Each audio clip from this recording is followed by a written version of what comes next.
En esta tarde vamos a continuar con el Evangelio de Mateo. Ha sido un viaje hermoso. Habíamos empezado hace 2 años desde Génesis viendo la Biblia y prácticamente vimos un panorama de muchos pasajes, de muchos libros de la Escritura.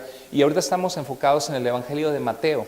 Y la última vez nos quedamos en Mateo capítulo 11 y hoy continuamos con Mateo capítulo 12. Vamos a reflexionar lo que de allí es aplicable y práctico para nuestras vidas. Así que el mensaje que tenemos hoy es un mensaje que Dios ha preparado, porque no es algo que yo planeé predicar, sino es algo que abrimos la Escritura y podemos explicar al avanzar sistemáticamente en la Biblia. Y el mensaje de hoy lo titulé en base al contenido de Mateo capítulo 12. Se trata de obediencia y no de reglas. Se trata de obediencia y no de reglas. En Mateo capítulo 12, versículo 1 al 2, dice: en aquel tiempo Jesús caminaba un sábado entre los sembrados. Sus discípulos tuvieron hambre y comenzaron a arrancar espigas de trigo y a comer los granos. Los fariseos, al verlo, dijeron a Jesús: mira, tus discípulos están haciendo lo que no está permitido hacer en sábado. Quiero hacer una pausa. ¿Quiénes eran los fariseos? En el tiempo de Jesús vemos mucha interacción al abrir nuestras Biblias en los evangelios de un grupo que se llamaba los fariseos.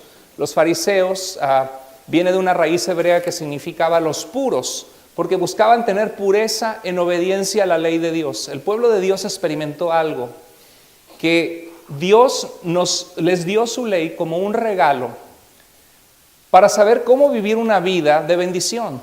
Las leyes de Dios en la Biblia no tienen el propósito de arruinarnos la vida, de restringirnos o de hacernos la vida difícil o quitarnos la diversión de la vida. Las leyes de Dios tienen el propósito de darnos dirección, instrucción. Esa es la palabra Torah o ley. Instrucción de cómo vivir una vida sabia, una vida en donde tenemos plenitud, donde tenemos contentamiento. Jesús mismo dijo: yo he venido para que tengan vida y la tengan ¿qué? En abundancia. Y muchas veces malas decisiones que tomamos en la vida causan profundo dolor en nosotros. Y cuando el pueblo de Dios se apartó de Dios, principalmente 2 pecados: idolatría, que era buscar hacer en nuestra vida un Dios de algo que no es Dios. Puede ser el dinero, puede ser el deporte, puede ser alguna adicción en nuestra vida que no es correcta. Cuando lo ponemos en primer lugar antes que Dios, es un ídolo en nuestro corazón, algo que le roba el lugar a Dios, el lugar que solamente Dios debe tener. Y otro pecado grande en el pueblo de Israel era el pecado de injusticia, donde tratamos a los demás de forma grosera, de forma injusta. Nos falta amor en nuestro corazón. Y los profetas de Dios del Antiguo Testamento hablaron al pueblo y Dios les dijo: si ustedes no corrigen su camino, yo voy a quitar mi bendición de sus vidas y voy a traer calamidad sobre ustedes. Y eso es precisamente lo que pasó. Hubo una gran destrucción en Jerusalén en el año 586 a.C., donde fue destruido todo y donde tuvieron que ser llevados cautivos. Y los fariseos surgieron en ese periodo entre el Antiguo y el Nuevo Testamento diciendo: ya la regamos una vez, no vamos a regarla 2 veces. Hay que obedecer la ley de Dios. Pero se fueron a un extremo tremendo, porque se fueron comenzaron a pensar en leyes orales que empezaron a transmitir que no eran precisamente lo que Dios había dicho. Y los fariseos eran muy legalistas. ¿Qué significa eso? Que buscaban guardar la ley a un extremo. Les doy un ejemplo. Dios nos dice en el 4º mandamiento que santifiquemos un día. ¿Qué significa santificar? Que apartemos un día en nuestras vidas y que ese día le pertenezca a Dios. En el Antiguo Testamento era el sábado. Los judíos, los cristianos empezamos a guardar el domingo. ¿Por qué guardamos el domingo los cristianos?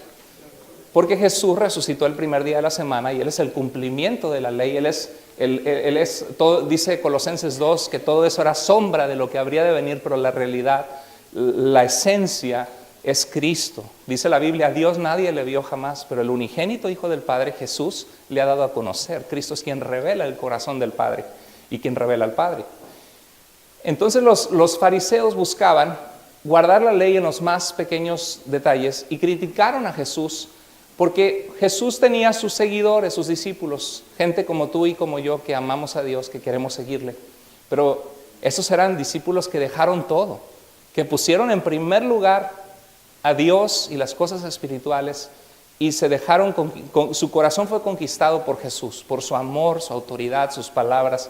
Lee la Biblia, lee los evangelios y tu corazón se va a dejar conquistar por Jesús. Yo tenía 14 años de edad cuando leí el evangelio de Juan y me encantó la autoridad de Jesús, su amor, su compasión. Y en el camino tenían hambre. ¿Qué hubieras hecho tú si tenías hambre? Pues comes, ¿no? Pero los fariseos habían inventado un montón de reglas de qué significaba guardar el sábado. Cuando tuve la oportunidad de estudiar en un seminario en Fort Worth, Texas, tenía una clase de religiones comparadas y tenía que ir a visitar. Yo he visitado templos budistas, templos hindús, Sikhs, la región de Punjabi, y me tocó visitar una sinagoga judía. Y mi mamá, para los que ustedes saben, ella era judía, esos son mis ancestros.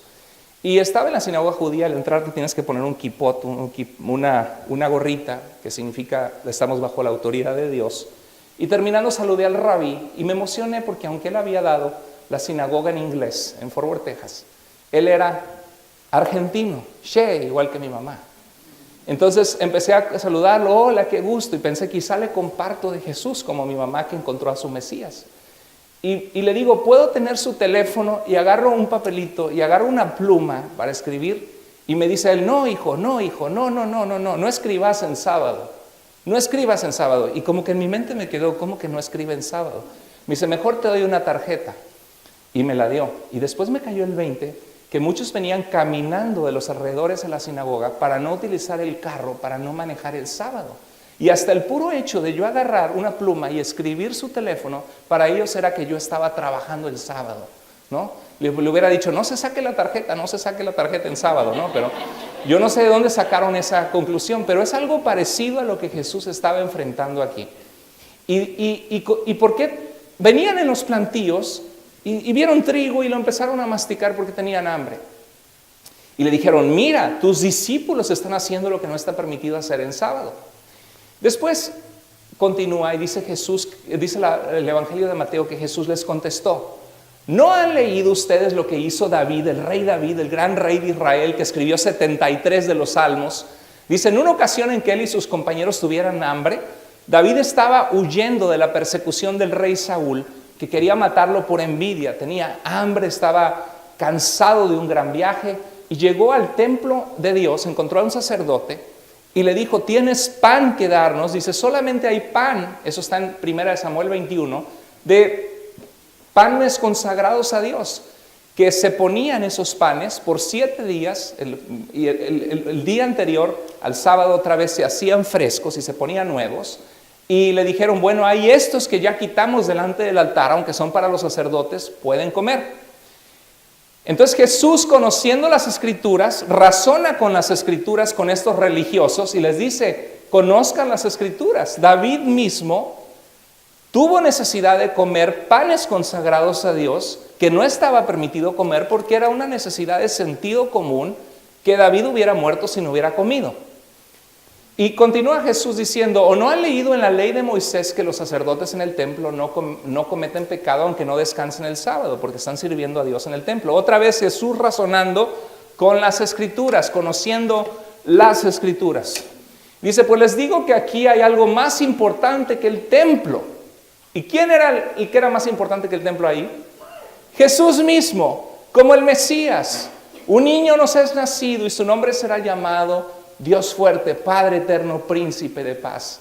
Estaban ciegos, teniendo al creador de la vida delante de sus ojos, vestido de humanidad, haciendo milagros que nadie jamás había hecho, hablando palabras de amor y autoridad que nadie jamás había hablado.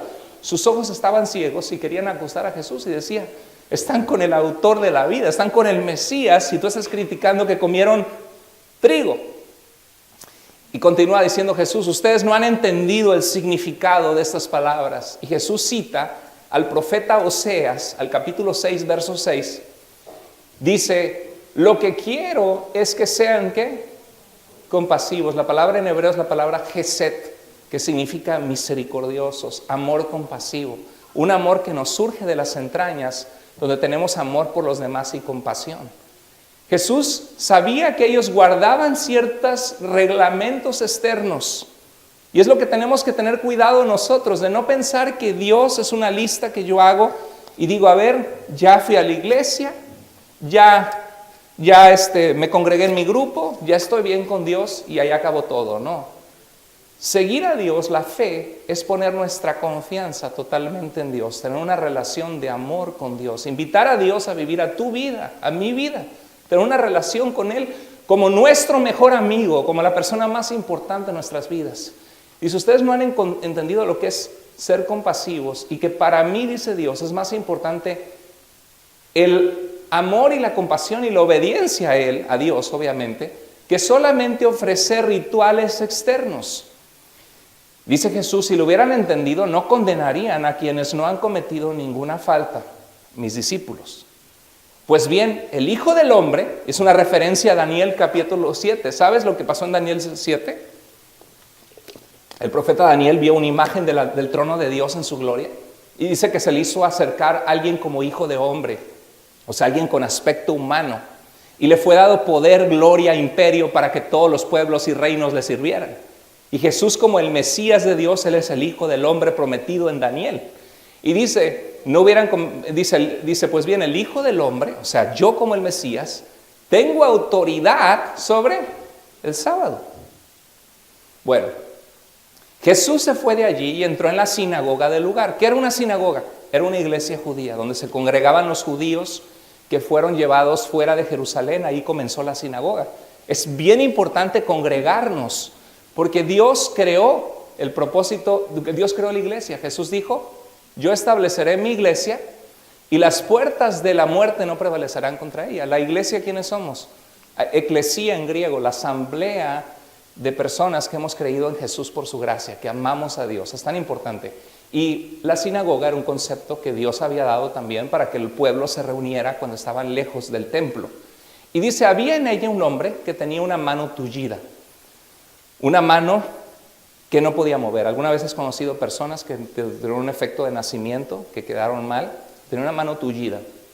Y como buscaban algún pretexto para acusar a Jesús, le preguntaron. O sea, vieron a Jesús ahí, andaban píquele y píquele y píquele. ¿Alguna vez te ha pasado a ti así? Que desde que comenzaste a conocer a Cristo, tienes algún compañero de trabajo o algún familiar que nada más está buscándole, sacándole punta, como decimos, ¿no? Buscándole para ver en dónde te halla en un defecto o en una falta, y eso que eres cristianito o cristiana, ¿no? Y eso que muy aleluya, ¿no? Buscándole dónde.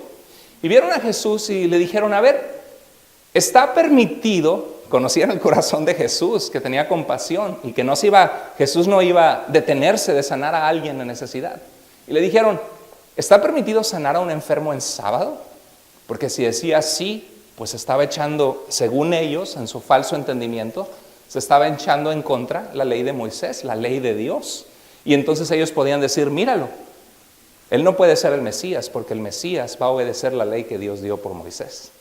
Era una manera de picarlo, de buscar una falta en Jesús.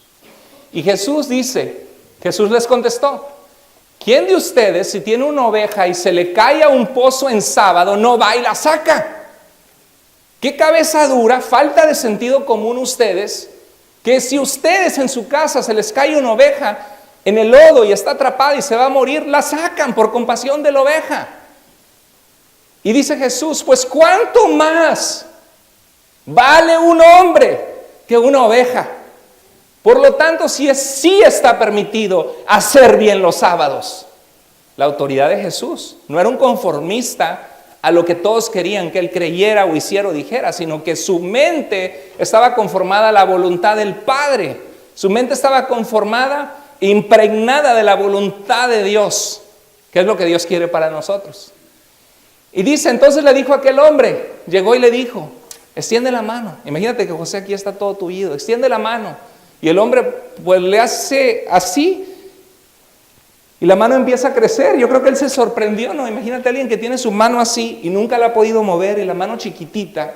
Y se extiende la mano y se va a haber quedado, pues ¿cómo la extiendo si no puedo, no? Y fue parte de la fe, dijo, pues la hago así. Y de repente la mano se empieza a enderezar. Qué impresionante ha de haber sido presenciar eso. O sea, Jesús les cayó la boca a los fariseos, ¿no? Les mostró la autoridad y el poder de Dios. Por eso en Juan 15 decía, si no creen a mis palabras, por lo menos crean por las obras que hago. Si yo no hubiera venido y hubiera hecho cosas entre ustedes que nadie jamás ha hecho, no tendrían pecado, les dice en Juan 15. Entonces dice que cuando los fariseos salieron, comenzaron a hacer planes. ¿Para qué? Para matar a Jesús. ¿No es impresionante la dureza del corazón del hombre? O sea, ¿cuántas personas al haber visto eso se hubieran quedado con la boca callada y hubieran dicho, se hubieran ido avergonzados y hubieran dicho, qué bárbaro? Este hombre está haciendo obras que nadie jamás ha hecho. Pero salieron de ahí, hicieron planes para matar a Jesús. Vamos a reflexionar en esto que leímos juntos. En primer lugar, este pasaje está aquí, en esta sección en Mateo, para mostrar por qué la religión oficial del judaísmo, de la cual pertenecía Jesús como judío, y el pueblo de Dios, a quien le fue dada la ley, a quien le fue dado las enseñanzas de Dios, ¿por qué la religión del judaísmo no creyó en Jesús? ¿Y cuál es la respuesta? Por prejuicios errados, por querer tener la razón más que amar la verdad, por orgullo. Esto nos debe servir, amigos, hermanos, de una advertencia a nosotros. Yo he conocido personas que Dios cambia sus vidas como nunca, que a lo mejor eran alcohólicos, que batallaban con alguna adicción a la droga, con un carácter fuera de control. Conocen a Cristo y pasa lo que dice la Biblia, de manera que si alguno está en Cristo es una nueva ¿qué? Creación. Las cosas viejas pasaron, Dios hace todas las cosas nuevas. ¿Y qué hace la familia?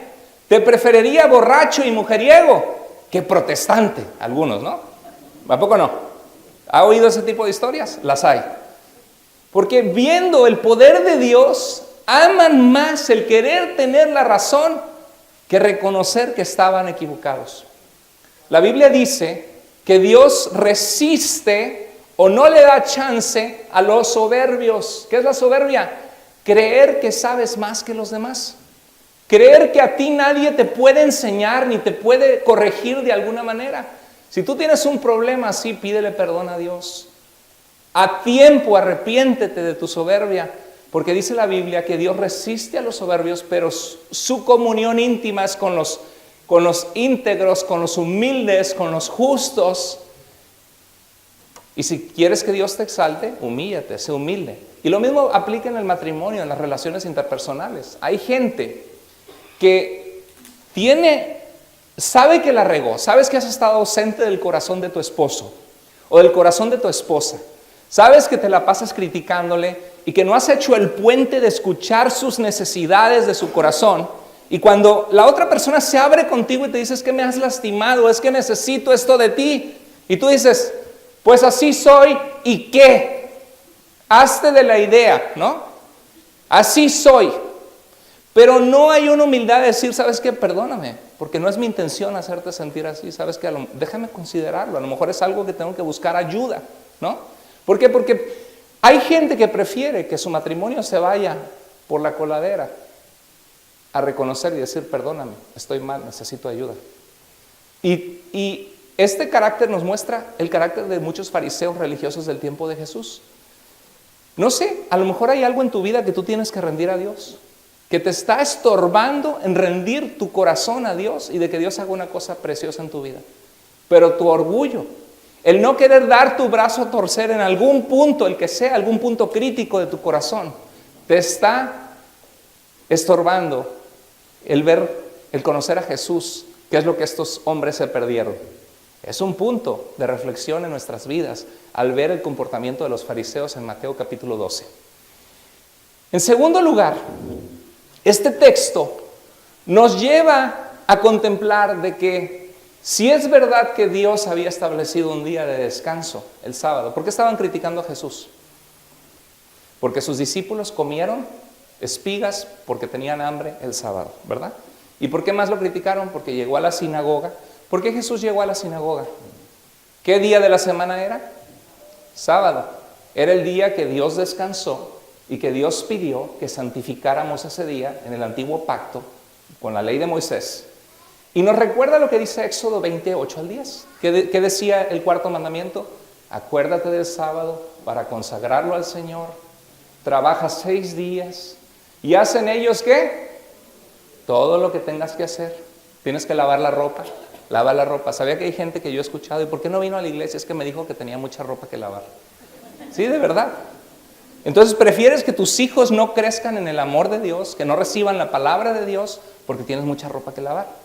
¿Por qué no vienes? No, pues es que nos fuimos de camping. Está bien, vete de camping un día, aunque necesitas irte ese fin de semana 4 días porque cae feriado y es tu día de tu semana que vas a salir de vacaciones. Pero oye, no te vayas día de camping 20 días del año, ¿no? Porque eso significa que tú le estás diciendo a Dios, para mí el camping eres más importante, Señor, que tú. Por eso dice la Biblia, no dejemos de congregarnos como algunas tienen por costumbre. ¿Qué tenemos que hacer con el sábado según el 4º mandamiento? Consagrarlo al Señor. ¿Qué significa? Dedicarlo ¿a quién? A Dios. Pero el 7º día es de reposo consagrado al Señor. No hagas ningún trabajo en ese día. ¿Cuántos de nosotros hemos pecado en eso? Hemos fallado el estándar de Dios, la dirección de Dios. Yo he fallado, porque a veces nos llenamos tanto de trabajo, sobre todo en este país que vivimos un ritmo de vida tan ajetreado, y es importante a veces decir, Señor, estoy tomando un tiempo de descanso. A veces estamos súper irritables, súper enojados en la casa, con la pareja, con los hijos, porque no hemos tomado un día de desconectarnos en nuestra mente de todo lo que estamos haciendo. Ahora dice, pastor, ¿por qué entonces ustedes se reúnen los domingos? Nos reunimos los domingos. Porque yo tengo una amiga sabatista o adventista del 7º día que me dice que nosotros estamos mal en no guardar el sábado y que estamos guardando el domingo. ¿Alguno de ustedes le han dicho eso? ¿Alguien que conoce? ¿Sí? Bueno, ¿por qué no hacemos eso? Bueno, en Marcos capítulo 16, verso 2, vemos que Jesucristo resucitó el primer día de la semana, domingo. Y lo vemos en los otros 4 evangelios. Después nos damos cuenta que los primeros cristianos comenzaron a reunirse el primer día de la semana porque vieron en Jesús el cumplimiento de todas las escrituras, que Jesús estableció un nuevo pacto. Cuando estaba tomando la última cena, dijo, esta copa representa el nuevo ¿qué? Pacto en mi sangre que por ustedes se derrama. Un pacto no hecho con Israel a raíz de guardar las instrucciones de la ley, sino un pacto para las naciones. La promesa hecha con Abraham en Génesis 12, el padre de la nación judía, de donde vino Jesús, que Dios le prometió, en tu simiente, en tu descendencia, en Cristo, el Mesías, serán benditas todas las naciones de la tierra. Mexicanos, salvadoreños, guatemaltecos, hondureños, argentinos y de todos los países del mundo, de todos los continentes, serán benditos. Entonces vemos, por ejemplo, en 1 Corintios 16, 2, que el apóstol Pablo dice, en el primer día de la semana, levanten ofrenda para una colecta para unos hermanos que estaban sufriendo sequía. Dice, para que cuando yo llegue no se tengan que levantar ofrendas. Entonces abrimos 1 Corintios 16, 2 y vemos que se estaban reuniendo el primer día de la semana, que es el domingo. Vamos a Hechos capítulo 20, verso 7. Y vemos que Pablo acostumbraba a enseñar la palabra de Dios el primer día de la semana, que es domingo. También lo hacía en algunos sábados en la sinagoga, porque llegaba primero a mostrarles a los judíos que Jesús es nuestro Salvador prometido en las Escrituras. Pero vemos, por ejemplo, en Apocalipsis 1:10, donde Juan ve una visión de Dios que se manifiesta a él en el día del Señor, que es el día que el Señor resucitó, el domingo. En Romanos capítulo 14 había cristianos judíos que decían, hay que reunirse el sábado porque es el 4º mandamiento. Pero había cristianos que ya se reunían el domingo porque era el día que resucitó Jesús. Y Pablo les escribe y les dice, uno guarda un día para el Señor, otro guarda otro día para el Señor, el que lo hace para el Señor lo hace, el que no guarda el sábado para el Señor no guarda el sábado, porque el domingo es importante porque es el día que Jesús resucitó, en pocas palabras. Entonces, Pablo dice, cada uno esté convencido y no juzgue al otro. ¿Qué está diciendo Pablo? Que no hay problema si tú decides reunirte el domingo. Y como cristianos vemos lo que dice Colosenses 2:16, que la ley, dice, nadie los juzgue por no guardar el sábado, dice Colosenses 2:16. Todo eso era sombra de lo que habría de venir, pero la realidad es Cristo. Entonces, bíblicamente podemos mostrarle a nuestros amigos o hermanos adventistas, si han creído que Jesús es el Salvador, son nuestros hermanos en Cristo, aunque tengan algunas doctrinas que no son tan bíblicas, porque ellos se basan mucho en las enseñanzas de una de una de las personas de su denominación que se llama Elena White. A veces utilizan mucho sus libros, más que la Biblia, y eso no está bien. Pero estoy seguro que dentro de la iglesia adventista hay gente que de verdad conoce a Cristo y ama a Cristo. El problema es que para ellos el que nosotros nos reunamos el domingo es la marca de la bestia de Apocalipsis. Imagínate. Y dicen que nosotros el domingo es el día del sol, porque en inglés es Sunday y que viene del paganismo. Pero no es verdad. Con estas escrituras que les leí, les compartí, nosotros tenemos razón por las cuales celebrar y apartar un día para Dios, que es el domingo. Pablo en Romanos 14 dice que nadie te juzgue si guardas un día o el otro. Entonces, ¿para Dios es importante el cuarto mandamiento todavía, sí o no? Sí, pero nosotros lo hacemos el domingo porque Jesús es el cumplimiento de toda la ley del Antiguo Testamento. ¿Están conmigo? ¿Sí? Es importante a veces educar a la iglesia y que sepamos lo que creemos. Amén. Entonces, nosotros debemos apartar tiempo para Dios. La pregunta es, ¿estás apartando tu tiempo para Dios? ¿Tienes un día donde dices, Señor, este día es para ti? Porque sin ti no tendría trabajo, no tendría vida, no tendría nada. Y reconozco, Señor, que poniéndote en primer lugar, tú pones en orden mi vida. Aclaraciones, ya vemos que Jesús respetaba el cuarto mandamiento.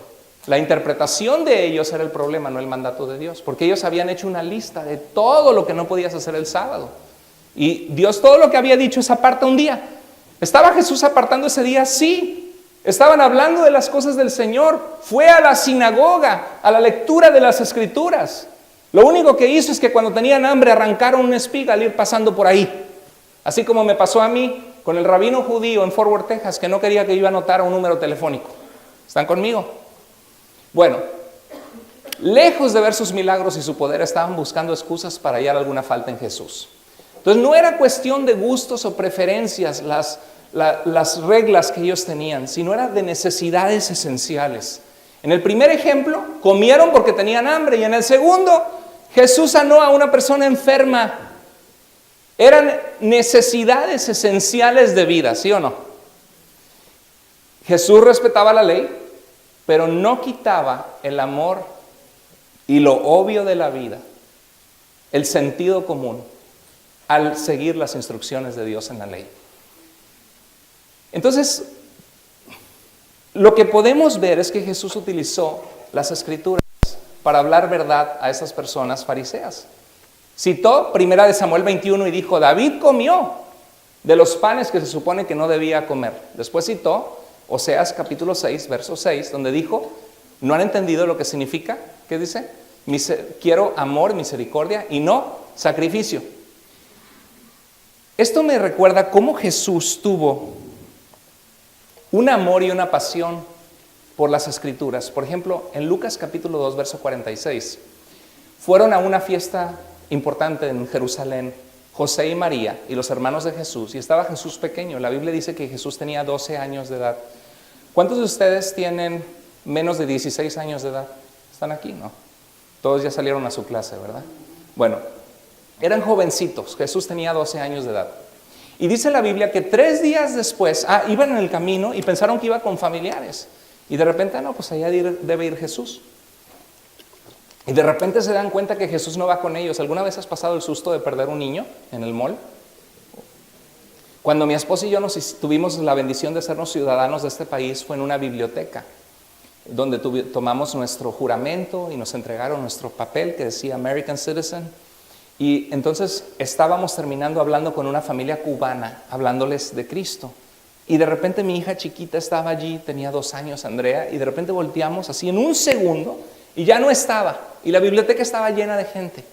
Y corrimos por todas partes, mi esposa y yo, cada uno agarró por un pasillo y por ningún pasillo encontrábamos a mi hija. Fuimos al escritorio, por favor, se nos perdió nuestra hija. No saben la angustia, siente uno que se le sale el corazón. Porque dicen, ¿qué tal si alguien se la lleva, no? ¿Alguna vez has pasado ese susto? Es horrible, es horrible. Yo le hice lo mismo a mi mamá, creo que tenía 3 años de edad y estábamos en Chetumal, creo. Y me pasé la frontera a Guatemala persiguiendo unas gallinas. Y fue mi primer país que visité. ¿Cuántos hay de Guatemala? ¿Cuántos hay de Guatemala? ¡Qué bendición! Bueno, sí, pues ya fui a Guatemala a los 3 años de edad, ni documentos me pidieron, me pasé con las gallinas. Y mi mamá estaba desesperada, mis hermanos, pues ¿dónde está? Pues aquí estaba, así en un segundo. Se me fue mi hija y la buscamos, finalmente estaba abajo de una banca escondida. Yo creo que estaba yendo al baño en su pañal.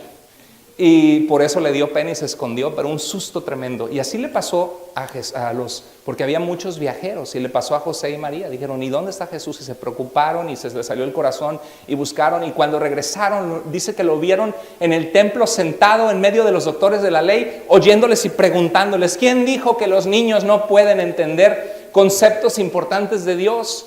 Somos nosotros los que nos hemos hecho esta cultura, que es muy fácil, y todos yo he sido culpable, que le damos a nuestra hija el celular o el iPad, YouTube, vea los videos, ¿no? Y están viendo, fíjate lo que ven tus hijos, porque a veces ven unas cosas que yo he cachado de que esa caricatura está prohibida, se la pasan hablando de brujería o de magia, ¿no? O esta caricatura hablan de una forma muy rebelde, contestando, esa actitud no está bien, tienes prohibida esa caricatura, ¿no? Pero a veces es muy fácil darles eso y no hablar con nuestros hijos de Dios. Yo hablo con mi hija de Dios a la hora de dormir o en ocasiones del día.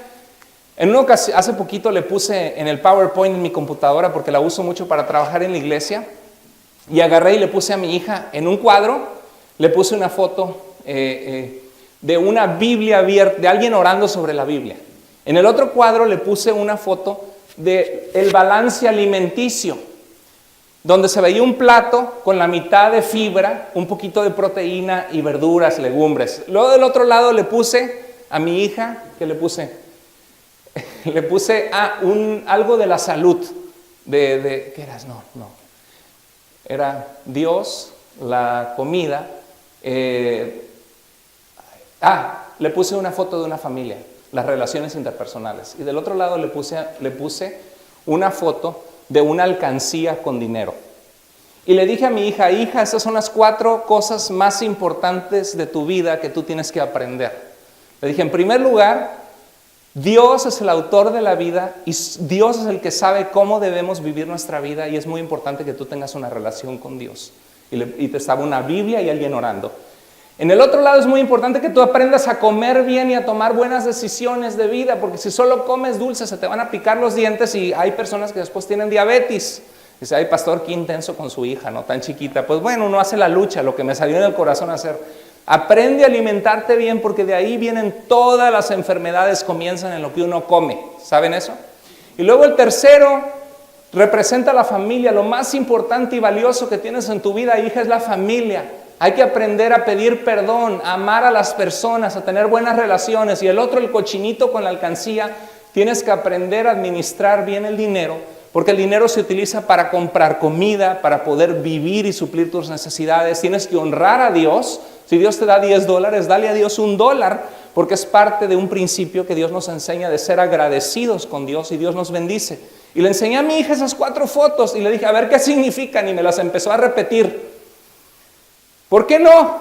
Está chiquita, pues ni modos, hay que... Y luego hablamos, llegó esta semana, pobrecita, llegó esta semana y dijo, papá, conocí a un niño hermoso. No sé. Me puse nervioso, yo ya quería sacar la carabina.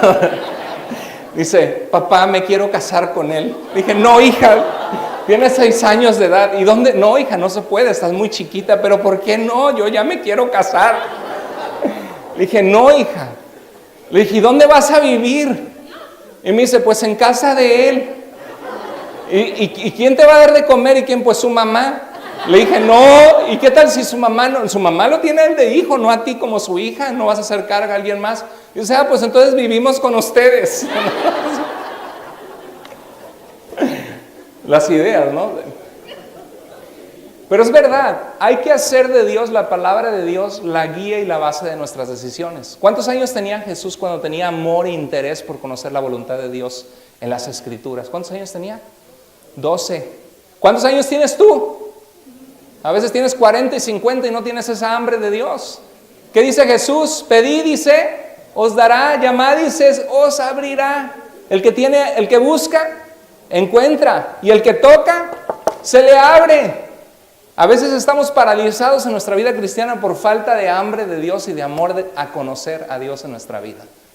Eso aprendemos. Haz de la palabra de Dios la base de tus decisiones de vida. Jesús pudo agarrar las Escrituras y quitarles la venda de los ojos y decirles, ustedes están mal.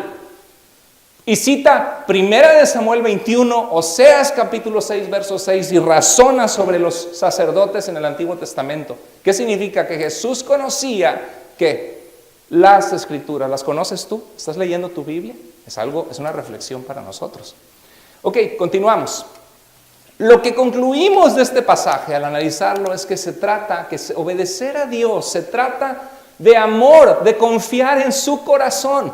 Me encanta que mi esposa, cuando hablamos con jóvenes, con personas, siempre dice mi esposa, dice, cuando no entiendas las reglas de Dios, en la juventud pasa mucho, ¿no? ¿Por qué no puedo dormir con mi novia y con mi novio si nos amamos? ¿Qué tiene de malo, verdad? ¿Qué tiene de malo? Nos amamos. Dios nos dio sexualidad. ¿Cuál es el problema? Bueno, Dios diseñó la intimidad sexual como una muestra de la intimidad emocional con una pareja que van a ser una familia de ahora en adelante. Porque cuando hombre, dice el hombre es ¿qué? El hombre es fuego, la mujer es estopa, llega el diablo y sopla, dice, ¿no? Y sale un bebé. Cuando un hombre y una mujer tienen intimidad sexual, están en un riesgo grande de que surja un bebé. Ahora la pregunta, ¿están los dos preparados para traer un nuevo ser humano a este mundo? ¿Están preparados para criarlo, darle amor, para que crezca en un hogar seguro con un papá y una mamá? No, pues no sé. ¿Sabes que te vas a casar con ella, que ella es la mujer de tu vida? No, pues no sé. Pues entonces espérate. Ahora sí que si no compra, no me ayude, ¿no? Entonces, es que no entiendo por qué no. Aunque no lo entiendas, obedece. Es que no entiendo por qué Dios nos pide que demos de las bendiciones que Él nos da. No tienes que entenderlo, obedece y lo vas a ver en tu vida, que Dios bendice y honra a los que le honran. Es que no entiendo por qué tengo que perdonar y reconocer que yo estuve mal cuando él también estuvo mal. Obedece, aunque no lo entiendas, y Dios te va a bendecir. ¿Quieres probar las bendiciones de Dios? Obedece al Señor, porque se trata de obediencia y no solo de reglas. Mira, ¿cuál es la diferencia entre religión y relación? ¿Estos fariseos tenían relación con Dios o tenían religión? Pues a lo mejor sí intentaban tener su relación con Dios, pero a manera de su religión. Su religión era más importante que el amor y la misericordia, porque estaban criticando a Jesús por sanar a un hombre que por años estaba con la mano tullida. Increíble, ¿no? ¿Dónde llega la ceguera espiritual de los hombres? La religión se enfoca en las reglas. No hagas, no toques, déjate el pelo largo hasta acá, la mujer no puede usar pantalones, ¿sí? Claro, muchos lo hacen con un corazón sincero, por ignorancia, pensando que Dios realmente dice eso. Pues estos fariseos, quizá algunos pensaban lo mismo. La religión se enfoca en las reglas, pero las relaciones tienen reglas o no. ¿O no? A ver, si tú te casas por amor con tu esposa, ¿hay reglas o no hay reglas? ¿Puedes salir tú el miércoles, jueves y viernes con otras amigas? ¿O con unos amigos? El hombre dice, sí, sí puedo. ¿Y tu esposa puede salir con unos amigos? No, no puede. Ahí cambia la cosa, ¿verdad? Sí. Bueno, hay reglas, ¿verdad? Y no es reglas, es una relación de amor. La religión no ve la persona, no ve las personas ni las circunstancias, pero Dios sí ve las situaciones de vida, la ignorancia. Y Dios estaba viendo el corazón de una persona enferma que tenía que ser sanada. Dios sabía que los discípulos tenían hambre y tenían que comer espigas en el camino, no estaban trabajando, estaban dando un día para Dios. La religión condena para castigar. Dios te muestra la falta para restaurar. Porque muchos dicen, no juzgues para que no seas juzgado. Pues ellos viven juntos, tú no te metas. No, claro, o sea, tú no vas a obligar a nadie. Uno respeta que la gente tenga sus ideas, pero eso no significa que todas las ideas sean correctas o sean ciertas o sean verdaderas. Hay ideas erradas y ideas que se apartan de Dios, ¿no es cierto? Entonces, Dios cuando te muestra una falta, Dios quiere restaurar tu vida. Dios no quiere aplastarte y decirte, pues quédate ahí, no te acerques a Dios, eres una cucaracha, pecaste, ¿para qué vienes a la iglesia? No, Dios dice, hey, pon en orden tu vida, te estoy mostrando el punto para que salgas de ese lodo. Como dice la Biblia, sacó mis pies del lodo pegajoso y puso mis pies sobre piedra y enderezó mis pasos. Dice el Salmo 19, porque amo tu palabra, Señor, aborrezco todo camino de mentira.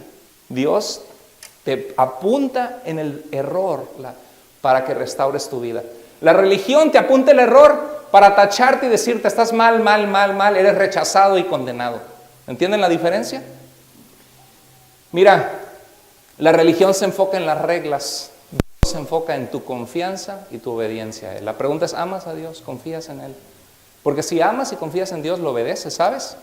Señor, no entiendo por qué, pero de todas maneras creo en ti y creo que tú tienes mi bien en tu mente y en tu corazón y creo que tu palabra es verdad y te voy a obedecer, aunque en mi corazón quiero hacer otra cosa. Eso se llama obediencia, eso se llama dominio propio. Y eso es algo que los cristianos enfrentamos a cada rato. Eso es algo que siempre tienes la oportunidad de hacer el mal o de hacer el bien, de obedecer a Dios o de desobedecerlo.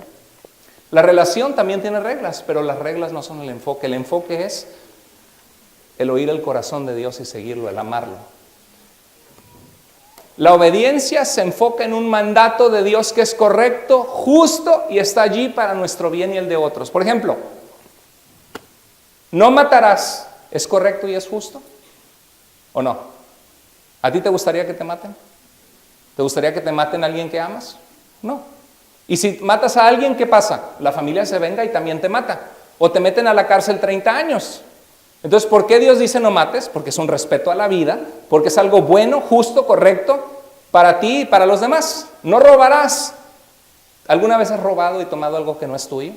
La respuesta es que creo que la mayoría de las personas alguna vez lo hicimos, algún chicle, aunque sea un lápiz o algo que no era nuestro, ¿no? Pero la pregunta, ¿te hubiera gustado que te quitaran a ti de niño tu lápiz? O si tuvieras una tienda, ¿te hubiera gustado que te quitaran tu mercancía cuando tienes planes de venta? No, ¿verdad? Entonces, no hagas a otros lo que no quieras que te hagan a ti. Las reglas son justas y correctas. Pero el legalismo se enfoca en la interpretación equivocada o extrema de un mandato de Dios. No anotes el teléfono el sábado, ¿sí? La mujer se puso pantalón. ¡Oh, qué terrible! Se puso un pantalón. ¿Dónde en la Biblia dice que no te pongas un pantalón? En ningún lado. Dice que la mujer no se vista como hombre, ni el hombre como la mujer, pero el pantalón de mi esposa es pantalón de mujer. Lo que sí nos dice la Biblia es que tenemos que cuidar en no ser tropiezo a otros y la mujer vestirse de una forma decorosa. Y eso no es legalismo, es amor, es cuidar. ¿A ti te gustaría que una muchacha viniera, tú como mujer, te gustaría que una muchacha viniera con un vestido súper entallado delante de tu esposo y te dijera, hola, ¿cómo está? Mucho gusto. Si quiere le muestro dónde está el cafecito, venga conmigo. ¿Te gustaría? ¿Te gustaría que enfrente de tu esposo se sienta una muchacha así? No, ¿verdad? Entonces no hagas a otros lo que no quieres que te hagan a ti. Y más, por ejemplo, en la iglesia, ¿no? Un lugar tan sano donde uno va a buscar a Dios. Dios quiere que cuidemos nuestra manera de vestir, que no sea algo provocativo, porque naturalmente el hombre es visual. Pero eso es diferente a que traes pantalón, estás mal. Te pusiste maquillaje, eso es del diablo. Andas vestida como payasa, dicen algunas iglesias, ¿no? Insultando. No. Te estás dando tu manita para verte bonita, para tu esposo, pues qué bueno, no hay nada en la Biblia que nos diga que eso sea pecaminoso. Eso se llama legalismo. El querer agarrar y ponerle un montón de reglas a cómo agradar a Dios. ¿Están conmigo? Ok, el legalismo se basa en reglas externas, la desobediencia perjudica y trae dolor. La desobediencia, cuando Dios te dice, cuando algo es justo y correcto de Dios, es porque trae dolor. Es que me dejó por otra y mi corazón quedó desangrado y partido. ¿Y durmieron juntos? Sí. Pues por eso lo estás llorando así. Si no hubieran dormido juntos no estarías tan metida en que te rompió el corazón, ¿no? Y es que me dejó una enfermedad o qué sé yo, pues por desobedecer a Dios. Entonces no se trata de reglas, se trata de, ¿qué? Obediencia a Dios, a su corazón. Y estamos terminando. Quiero mencionar esto. Lejos de los fariseos ver los milagros de Jesús, estaban buscando excusas para hallar alguna falta en él. ¿Están de acuerdo? Mira, son cristianos, deberían de... ¿Alguna vez te han dicho eso? Si son cristianos, deberían de ayudar, ¿no? Entonces, hacer, cumplir, vivir cierta expectativa de la gente. Y es importante saber que ser cristianos no significa que vas a cumplir la expectativa de todo el mundo. Pero hay algo que sí debes buscar y sí debemos buscar cumplir. ¿Qué es? Cumplir las expectativas de Dios para nosotros. Que eso es obediencia y no legalismo. ¿Dios conoce nuestro corazón, sí o no? ¿Dios conoce nuestros pensamientos, sí o no? ¿A quién tenemos que agradar en nuestra vida? A Dios. Entonces eso debemos procurar y decir, Señor, te estoy agradando. Y si en algo no estamos agradando a Dios, pedirle perdón. Dice la Biblia, el que encubre sus pecados, ¿qué? no prosperará, pero el que los confiesa y se aparta, ¿qué? Alcanzará misericordia. Bueno, cuando eres crítico, los fariseos estos eran críticos. Está comiendo el sábado, sanó un hombre el sábado. Cuando eres crítico, cuídate de tener un doble estándar. Por ejemplo, hay gente que dice, me fui de la iglesia porque nadie se me acercó. Y la pregunta es, ¿te acercaste tú? Hay gente que dice, me voy de la iglesia porque me enfermé y no me visitaron. La pregunta es, cuando tú te enteraste que alguien se enfermó, ¿los has ido a visitar? No, pues no, pero ellos no me visitaron. ¿Qué significa? Que estás teniendo una expectativa que todo el mundo está a tu servicio para hacer lo que tú quieres y que hagan cosas y los criticas por no hacer cosas que tú no has hecho o no estás dispuesto a hacer. ¿Están conmigo? Eso es tener un doble estándar, ¿sí o no? ¿Por qué no me ayudaron? ¿Ayudas tú? ¿Por qué no abren sus puertas o donan su dinero? ¿Lo estás haciendo tú? No, pero es que ellos sí pueden. ¿Y tú cómo sabes? Tú también puedes, tienes algo que compartir, ¿no es cierto? Y a veces eso pasa en las relaciones, en el amor, en la amistad. ¿Y por qué no haces esto? Y demandas cosas egoístas que tú mismo no estás haciendo. Cuidado de tener esa actitud que los fariseos tenían. Jesús, ya estoy terminando las últimas dos filminas, 2 versículos que me encantaron. Dijo Jesús, ustedes no han entendido el significado de lo que quiero es que sean compasivos y no que ofrezcan sacrificios. Déjame decirte, ¿qué pide Dios de ti? ¿Qué dijo Jesús que se resume toda la ley y los profetas? ¿Cuáles son los 2 mandamientos? Amarás al Señor tu Dios con todo tu corazón, con toda tu alma y con todas tus fuerzas. Y a tu prójimo como te amas a ti mismo. En esto se resume toda la ley y los profetas. Que eso es agradar a Dios. No es un conjunto de leyes de que comiste el sábado, que no hiciste el otro, que traes pantalón, que te dejaste el pelo largo, que te pusiste maquillaje, que fuiste al cine a ver una película, depende de qué película fuiste a ver, ¿no? Pero no son reglas, es amar a Dios y creerle, confiar en Él y querer agradarle. La pregunta, ¿lo estamos agradando? Por último, termino con esto. Dice en Mateo 12, 12 al 13, pues cuánto más vale un hombre que una oveja. Por lo tanto, si está permitido hacer bien los sábados. Entonces le dijo a aquel hombre, extiende la mano. El hombre le extendió y le quedó tan sana como la otra. Me encanta, con eso termino, la reflexión de lo que vimos en Mateo 12. Que ahí Jesús nos muestra que cada uno de nosotros tiene valor para Dios. Tú tienes valor para Dios. Yo no sé si piensas que eres una cucaracha, que delante de Dios somos pecadores, somos inmerecedores, no hay justo ni siquiera uno, dice la Biblia. Pero aún así, en la historia del hijo pródigo muestra cómo un hijo se fue en rebeldía de su papá y se gastó el dinero entre prostitutas y en haciendo cosas que no agradan a Dios y se gastó la herencia y un día se vio sin dinero dándole de comer a los cerdos y dijo, ¿qué hago yo aquí teniendo hambre entre cerdos cuando tengo un papá que me ama y la casa de mi padre seré yo bien recibido? Y con mucha vergüenza tomó la decisión de cambiar su camino de vida y regresar derrotado por lo que el pecado le había hecho y regresó con su padre. Y dice la Biblia que el padre a lo lejos veía y cuando vio a su hijo corrió con todas sus fuerzas, lo abrazó entre sus brazos, lo estrechó y dijo, hagan una fiesta y pónganle un anillo y sandalias y su ropa, porque este es mi hijo que estaba perdido y ahora es hallado. Y creo que nos muestra al final este pasaje que vimos, la compasión y el amor de Jesús. Que Jesús ama a las personas y para nosotros, Él es el buen pastor, que su vida da por las ovejas, que dejó a las 99 para ir a buscar a la que se había perdido. Y Dios quiere hacer lo mismo con nosotros. Dios quiere que tú corrijas tu camino y que sepas que Él te ama, que Él te está buscando y que en la casa del Padre vas a encontrar un buen lugar.